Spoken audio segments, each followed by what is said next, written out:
ஸ்தோத்திரம் செய்வதால் எனக்கு என்ன கிடைக்கும் என்று நினைக்கும் ஆத்மாவே, இன்று கர்த்தர் உங்களுக்கு சொல்லுவது 1 தெசலோனிக்கேயர் 5:18.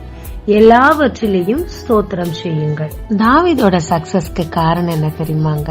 பிரச்சனையின் மிகுதியில புலம்பி தள்ளுவார், கடைசியில ஆயிலும் கர்த்தாவேன்னு சொல்லி ஸ்தோத்தரிச்சு முடிப்பார். சந்தோஷமா இருந்தா ஆடி பாடி தேவனை ஸ்தோத்தரிப்பார். எனவே தேவனுடைய இருதயத்திற்கு மிகவும் பிடித்தமான மனிதனா இருந்தபடியினால் அவர் செய்த எல்லாமே சக்சஸா முடிஞ்சிச்சுங்க. விசுவாசம் இருந்தாதாங்க தேவனை ஸ்தோத்தரிக்க முடியும். ஸ்தோத்திரம் பெருகும் போது கிருபையும் பெருகுங்க.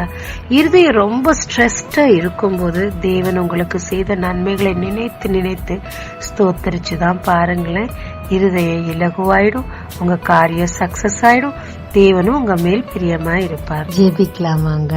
நம்பிக்கையோடு உம்மை ஸ்தோத்தரித்து உம்மில் மகிழவும் நீர் என்னில் மகிமைப்படவும் கிருபைத்தார். இயேசு மூலம் பிதாவே, ஆமென். இயேசு கிறிஸ்துவின் நாமத்தில் இந்த நாளில் உங்களை